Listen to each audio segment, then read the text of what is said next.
Hey, what's up everybody? I'm Turbo and welcome back to Turbo's Nerdery. That's right, today I'm coming at you with my Comic-Con report from 2018. It's a summary of the whole year of 2018. So to start with, in the year, the start of the year, I decided I would make one big New Year's resolution. I'm pointing a lot today, I don't know why. And it would be to, sorry, I lost my train of thought. So I decided to make one big New Year's resolution this year, and that was to go to one Comic-Con every month. Ironically, part of the big reason for that was that I wanted more content for the channel. And I had been doing Comic-Con reports and haul videos and, the music videos. And I like doing those, and I kind of wanted to do more of those. And so I figured going to a lot of Comic-Cons would be a good way to do that.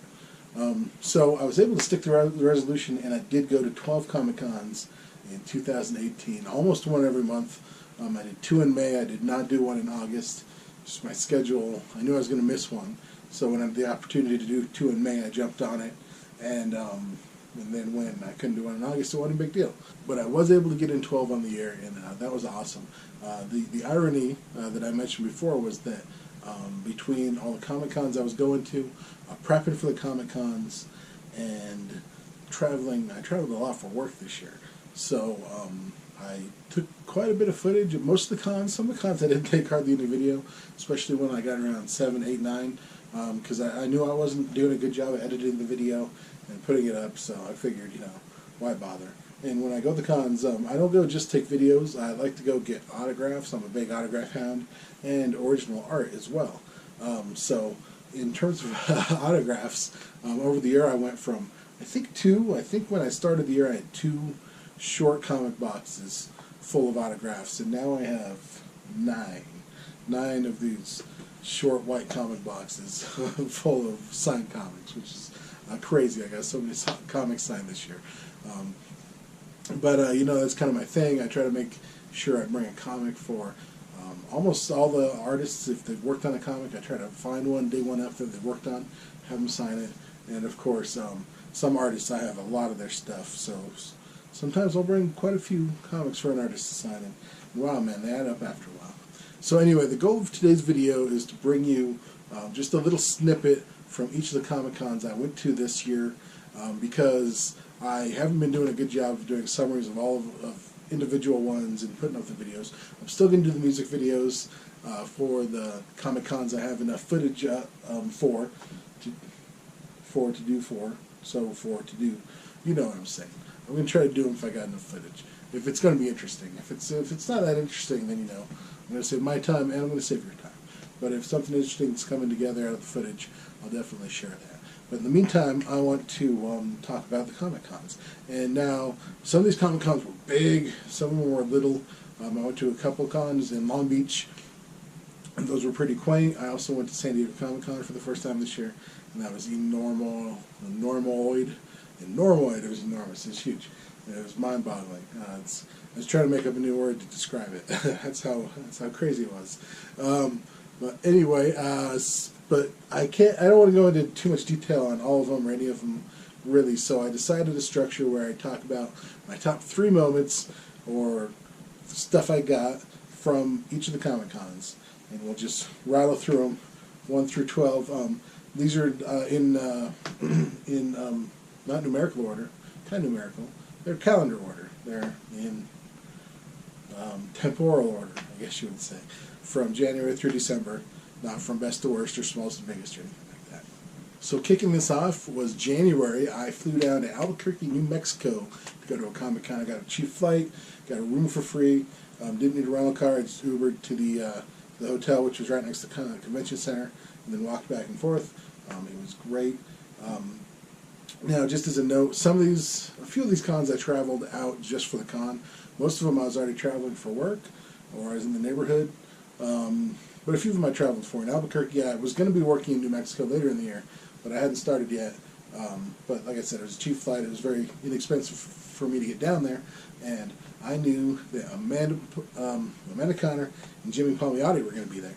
And I like them. I've met them before. They're such a cute couple. They're adorable. They're fun to talk to. Funny people. And I've been wanting an Amanda Connor sketch of Harley Quinn for quite a while.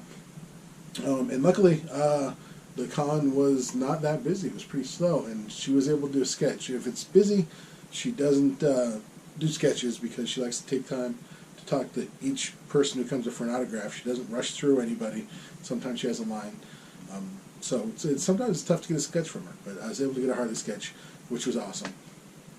I also met Chandler Riggs, which was fun.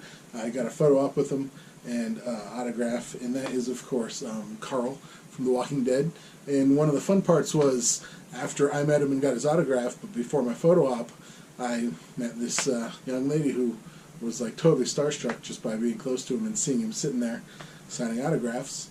And so I invited her to be in our photo op, and that was a riot. I also got one with just me and him solo. I don't know why I got two. I didn't pay for two. I got one with my VIP package, but somehow I got two. So anyway, I got a fun one with my new friend, and then one just solo with me and Carl. Coral! Anyway, and then number C of January, Albuquerque. Sorry, I have a list. ABC. It's actually number 3, I guess. But, excuse me, is one of my favorite drawings I've gotten all year. And that was by Jay Lee. And I had just gotten my tax return back when I went down there. So I splashed down for this beautiful Batman versus Bane drawing. And Jay just killed it. My screen's out right now. The screen's been coming and going out. Okay, so I'm trying to get so it's not glary. There we go. So you can see it. I don't know if I've ever showed this off in a video. I don't think I have. But this was stunning. It turned out way better than I could have ever hoped for. With Bane breaking Batman's back. And so I'm going to be showing you, of my 3 favorite moments from each Comic-Con, I'm going to be showing you an item from one of the moments. So that's how we're going to be doing this video. That's why I'm showing you this. And this turned out to be maybe my best Batman of the year. I'm going to show you at least one more. I think one more during this. And you be the judge if that one's better. This is just amazing. And it really set a high bar. I ended up getting quite a bit of art this year. And, you know, I kept comparing it to this. So, anyway, Albuquerque, Jay Lee. Awesome. Now, when I was younger, I personally used to be confused a little bit between Jay Lee and Jim Lee. They both kind of worked for Image when it was starting out. Different people, different styles, completely different art. Anyway, just wanted to clear that up. So, number 2 on the list, in February, I went to Long Beach Comic Expo. And I kept the programs from most of these. I didn't have Albuquerque.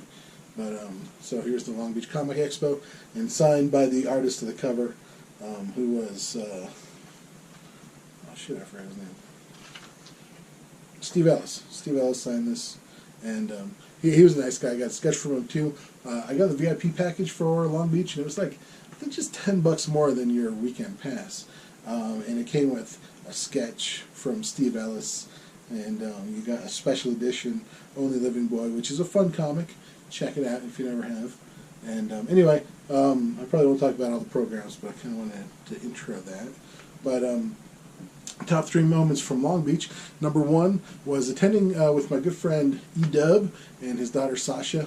So if I post video, and actually they've attended Long Beach with me before, and I've posted them in a video. So if you look back at my old con videos, you'll see a Long Beach con with my friend Sasha. There, my friend Eric's daughter Sasha. She's my friend too. We're friends. We're pals. Anyway, so that was a lot of fun. You know, I go to a lot of cons solo, so when I get a chance to go with a friend and they kind of either want to do the same things I want to do, or I can just, Sasha usually can only handle half a day, so I'll go with them and hang out with them for the half a day, and then I'll do my autographs for the other day and a half I'm there. Yeah, which is breaks up the weekend, makes for a good time, and I like hanging out there with Sasha. So number 2 was, okay, sketch cover jam. I don't have a photo of this. No, I do have a photo of this, but I don't have it to show you in my hands. I had all the artists there, or anyone I had sign a comic for me, do a little Batman head on a blank cover. It's called a jam sketch, so I think I got 11 different heads on there, and one Deadpool, which is kind of funny. and only Deadpool can invade a comic with all these other characters and get away with it, you know, and still make it feel thematic. Anyway, and then I gave that to my friend Josh, who was a young boy who was struggling with cancer and spending a lot of time here in my hometown of Denver at the hospital. And so I brought him a lot of comics, but he was, like I said, he was spending a lot of time there when I was in Long Beach. That'd be a nice thing to do for him. All the artists jumped on it. They were all very cool. They all wanted to be a part of it. So I really appreciate that. But it turned out great, and it was a big highlight of the expo. And then highlight number C was meeting Don McGregor and getting this comic, Jungle Action, featuring the Black Panther, signed by him. Don McGregor, he was kind of losing his voice. He wasn't feeling very good, but he was a funny guy. And I brought some comics up to him, and I said, hey, would you sign these bad boys for me? Would you sign these bad boys for me? I said it like that. And he's like, they've been bad? I'm like, what are you talking about? He's like, you know, they're comics, that they've been bad for you. You said they were bad boys. I'm like, oh, no, not like bad boys, like they're bad boys. They're bad boys. And so we got a good laugh out of that. And then he, some of these old-timers, and he's an old-timer, no offense to old-timers, I love you old-timers, like to sign it on the first page. And so, in that fashion, he signed the first page, and it says, Turbo, I signed this bad boy for you, Don McGregor, 2018. Bad boy quotes. So that actually, this is, with the story and everything and the inscription, this is one of my favorite comics that I own, or one of my favorite signed comics. You know, each signed comic has its own little flavor, and this one's got just juicy Cajun. I love it. Yeah, I said juicy Cajun, but I guess spicy Cajun. Spicy Cajun would have been more appropriate. Anyway, rolling on, that was top 3 in Long Beach. So in March, we went to WonderCon in Anaheim. And usually when I go to LA, I stay with friends or I stay with family. This time I used some of my hotel points. So I was traveling a lot for work, I had a lot of points. And I stayed at the hotel nearby so for the second time. Because in Albuquerque, you know, I stayed at the hotel nearby. And it was great. There was kind of, to go back to a little bit to Albuquerque.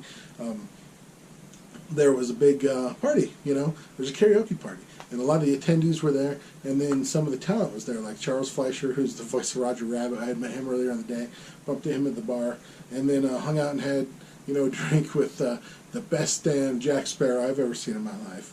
And we're Facebook buddies. I follow him on Facebook. Sometimes he's got some great pictures up there. So that was a lot of fun. So when I was in Anaheim, I just really appreciated the freedom of being able to walk back and forth to the hotel and the convention center really easy. You save a lot of time. You don't have to worry about parking and traffic in LA. You know, that can, it's kind of a big concern that can eat into your day. All of a sudden, you're late for the con. And, you know, so I stayed close by again at WonderCon, which was nice. Made some new friends, and I may actually share a room with them when I go out to WonderCon this year, which I'm planning on doing. But anyway, top 3 things at WonderCon. One was the Scott Snyder panel and signing. So Scott Snyder rolled up to, he's doing Justice League with Jim Chung right now. And he was only doing like an exclusive signing that you had to win a lottery for through WonderCon. WonderCon does some sponsored signings that you have to win this lottery to be able to get your comic signed by the folks. So anyway, I did not get the lottery for Scott Snyder, and I was bummed out. But I didn't pack, I knew I didn't get the lottery, so I didn't pack many of my books for him. But all of a sudden I ran into him just at Jim Chung's booth. I was waiting for Jim to come back and finish. He was working. Excuse me. So Jim was doing a sketch for me, and I was swinging by to see how I was doing, and Jim was away from the booth for a minute, and I was looking down, and then I heard someone telling, I hadn't seen him yet, but it was Scott, what a big fan he was, one of the other artists sitting, you know, nearby. And so I looked up and I recognized him. I'm like, hey, I'm a huge fan too. And I kind of, I don't know if I guilt tripped him, but I told him I was bummed that I didn't get to be able to go to his signing. And he said, come to my panel, and I'll do some signings afterwards. So I went to his panel. It was a lot of fun. He had Dark Knight's Metal #6, the last one, before it was fully out in stores, and he let someone come up front and read it, and that was kind of fun. And he talked a little bit about it. He didn't want to spoil too much stuff. But so it was a real cool panel, and I don't usually go to panels, you know. I spend a lot of time getting autographs and hanging out down on the floor and getting video clips, but I thought it'd be good to go to this panel, and then afterwards he told everyone in the room that he'd sign a book or two, and it's funny because he left the conference room, I guess, or the auditorium where he was doing his panel, and then he was out kind of in this hallway, and there was just probably 100 people gathered around him. And security guards are like, you can't stand here and do your sign. You got to go somewhere else. So he's walking down the hall, and there's like 100 people just following after him, and he stops further down the hall and tries to do some, and they're like, you can't sign here either. We'll get you a table down at Artist Alley.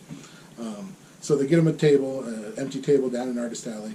We line up, and line goes pretty quick. And they tell us we're not allowed to talk to Scott when we get up there. He's like, he's just here for a little bit. He's not really scheduled to do a signing.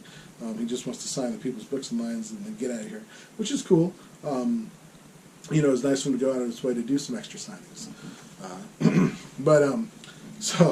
So I got up there, and I wasn't talking to him, but he started talking to me and what I liked about the book and this and that, and so that was kind of funny. But we had a little chat, and I was able to get some fun books signed by him. But that wasn't the big highlight that I want to show off. Number 2 is I got an awesome Black Panther sketch from Coy Turnbull. He's a comic artist, of course. He's done some Black Panther. And he's an awesome guy. I've seen him at a lot of Comic Cons. We always hang out and talk. I usually go out of my way to find one of his older comics to have him sign, and he gets a kick out of that. He's got an older signature and a newer signature because he changed the spelling of his name. It's kind of complicated. But he signs the older books with his old signature, and I get a big kick out of that. But he did this Black Panther drawing for me, and it was unbelievable. And I'm just going to tease you with that because I got something else I'm going to show you, which was one of the big highlights for me of WonderCon. Was here is the program. Got it signed by the pencilist, inker, and colorist Dan Jurgens, Norm Atmund, and Alex Sinclair. So that was cool. But the big highlight of WonderCon for me was meeting Mr. Kelly Jones. Kelly Jones drew all the Batman covers, pretty much all the Batman covers for the Nightfall series, when Batman was fighting all his villains on his way to getting broken by Bane, and then Azrael became Batman with the gnarly new look around Batman 500, and with the claws on his hands and stuff like that. So to me, Kelly Jones with his stylized, he's got really big, always had big pointy ears on his Batmans, really big exaggerated pointy ears, so I tried to get a sketch from him. He talked a lot. That was part of the awesome thing. Well, I talked to him a lot. We talked about Bernie Wrightson. We talked about his old Batman stuff. We talked for a long time. And he's a super nice guy. And just, like talking to the fans and connecting and everything. So I don't think he got a lot of sketches done. He was taking a list. I put my name on the list. He didn't get one done. But I did have him sign the breaking of the Bat issue. Batman 497. Yeah, 497. Back to 9.4, not bad. But also, I had seen someone do this online before, and I asked him very nicely to do a quick remark sketch on the back, because it's a big blank back, even though it's black. It's blank. Why not draw it? So we got the Batman with Kelly's stylized pointed ears. I like it. I like it a lot. Alright, and number 4 on the list was my April Comic-Con, which was Dink Comic-Con, D-I-N-K, which is Denver Independent Con. And I happened to be in town during April, and it was going on, so I'm like, why not go? It was I don't want to say it was a small con. There certainly wasn't a lot of big-name talent. I was very excited, number 1 point, to meet Matt Kint and Jeff Lemire. They both do writing for Valiant. They're both Valiant writers. They do other stuff, of course. Jeff Lemire did Gideon Falls, which they're going to be doing like a TV show, I think. It's really, really cool horror comic. That kind of suspense horror comic. They're both really good writers. So it's exciting to meet them. They both also do art, so I got a few little sketches from them. And so that was cool. That was a big highlight.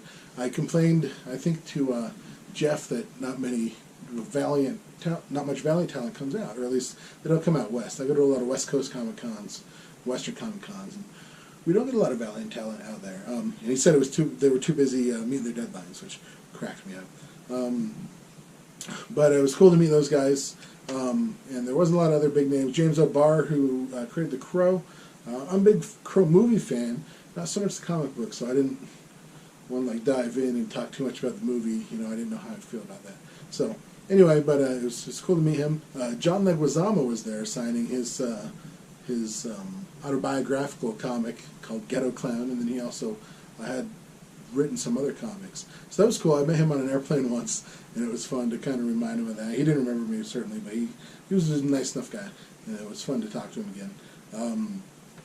And then my big excitement, though, that I want to show off here is it was an independent Comic-Con, and there was a lot of booths of semi-published authors and artists looking to publish more stuff, but you were able to get some cool stuff. One of the things that I got was an original page from this comic called Aching Heights, which is it's a cool little comic, but I loved the style, the line work of the artist, and I was able to get an original page from that comic. Boom. I really like this page. I love the texture, the inking, and the subject. There's some action, the board coming down. Looks really good. It's a good page. I was able to get that for $20, which is unbelievable. It's an unbelievable price for pretty much any original art, published original art of any kind. But since it's independent, nobody knows who this kid is. And you know what? I'm going to have to double check his name. But when I edit this video, I will put his name on the screen, and more people, one person at least, will know who this kid is. So that was Dink, and that was a fun little con. All right, and the hits just keep rolling along. Number 5 on the list is the first of 2 May Comic Cons, which was Comic Con Revolution Ontario, California, and this actually had a really great lineup of creators. Kind of mind-blowing. Dustin Wynn did the cover painting here. He does most of his stuff in watercolors. I really like his style. Just want to show that off real quick. Didn't have him sign it. I don't know why. I did get 2 prints of it, and he signed those. And speaking of all the talent that was there, one of the big highlights that I've got numbered here is meeting 2 of the biggest X-Men creators, writers, that shaped the X-Men and really wrote some of the stories that I enjoyed as kids. Fabian Nicieza, who was the co-creator of Deadpool along with Rob Liefeld, and then Chris Claremont, who was co-creator of a lot of Rogue at least, but I think several X-Men he was writing on, Gambit, not Bishop, but several. I mean, he wrote X-Men for 10 years, so he was responsible for a lot of characters, a lot of the great storylines. Number 2 was another creator. These are all just creators I'm talking about. The best moments were meeting cool creators. So number 2 I wanted to talk about was Kevin Van Hook. Now, Kevin Van Hook wrote Eternal Warrior number 4. He was a writer for Valiant back in the day, and that's the first appearance of Bloodshot. It's also the first comic that I ever saved up money for. I mowed lawns for like a couple weeks. When the comic book store opened in town, the owner owned like one of each of all the old Valiant comics, 1 through 4 or 5 or whatever, and like the low print runs. He had the old Rise. He had the old Magnus and stuff. But that Eternal Warrior was on the wall. I loved the cover. I knew it was the first appearance of Bloodshot. I liked Bloodshot, and the Eternal Warrior was my favorite character in Valiant. Favorite Valiant character. Got to clarify that. So I mowed lawns. I saved up money and I bought that comic, and so I had. It wasn't the same comic, unfortunately, but to be able to have him sign that comic was pretty cool. And meeting him, we had a good chat, and it was definitely one of the highlights. Very, very nice guy. And then the final highlight, I had it number 1, but I'm kind of going with, trying to end with the it's getting late. I'm getting tired. Anyway, last on the list, and the highlight I want to show off was meeting Jason Aaron. Jason Aaron has been writing Thor since I started reading comics again in 2012, maybe 2013. I don't know. It was right when he started writing Thor was when I got back into it.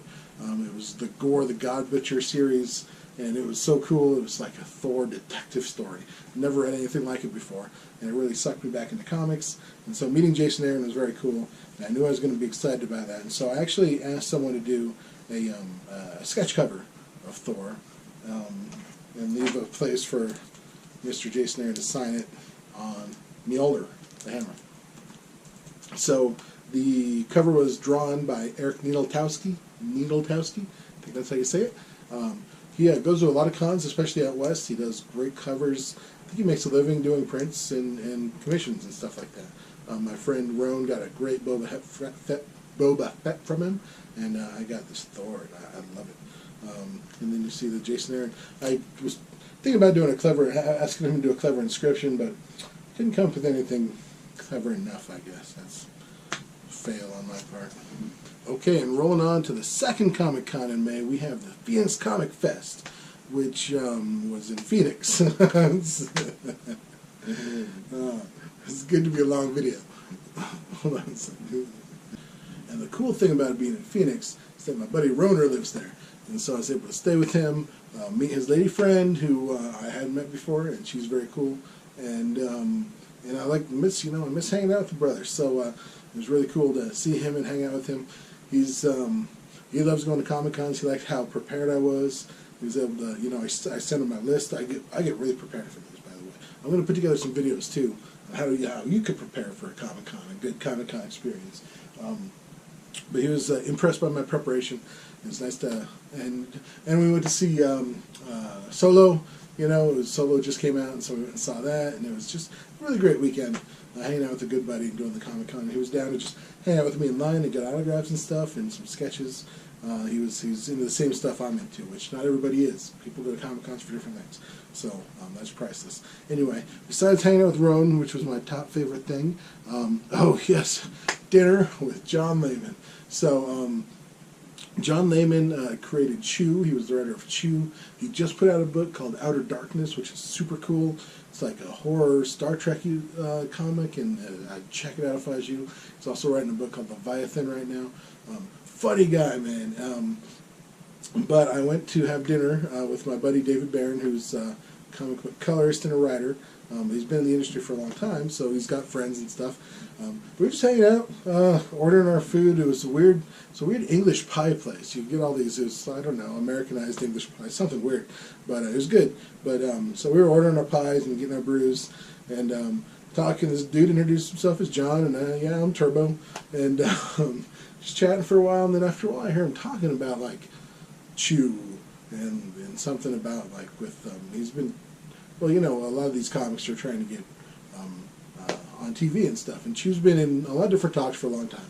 So anyway, I heard him mention that, and I'm like, hey man, this is John Layman, and like I almost fanboyed out. I almost got like really nervous and clammed up, but luckily I'd had a beard too. I was able to stay relaxed. I had a great chat, and well, we're buds now. We're hanging out at San Diego and stuff like that. He's, like I said, he's a funny guy.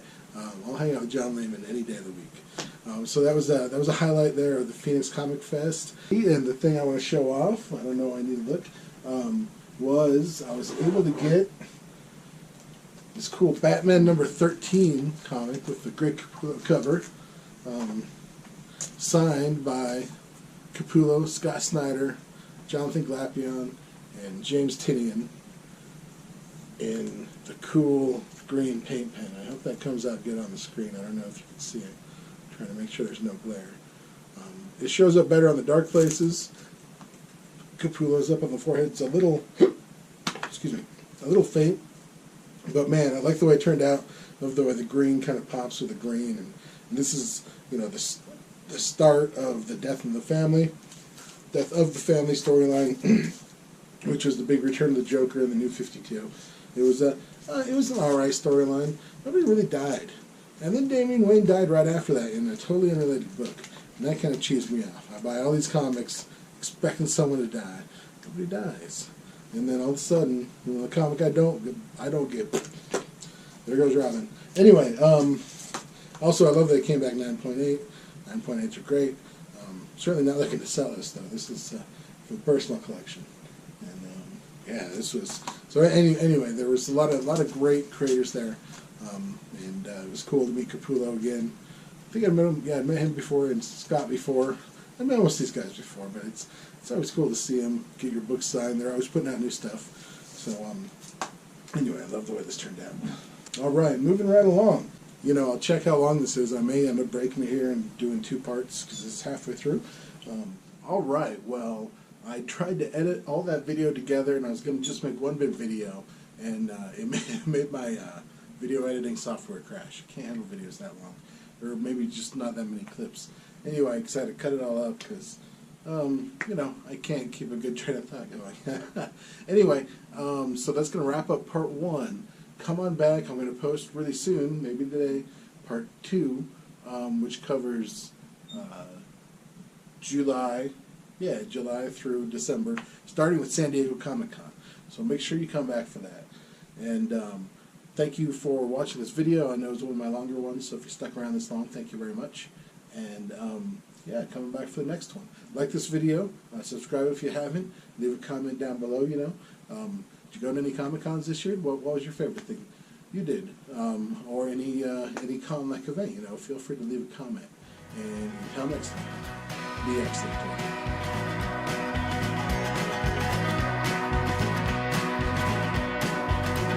Well, I'm changing all my strings. I'm gonna write another traveling song about all the billion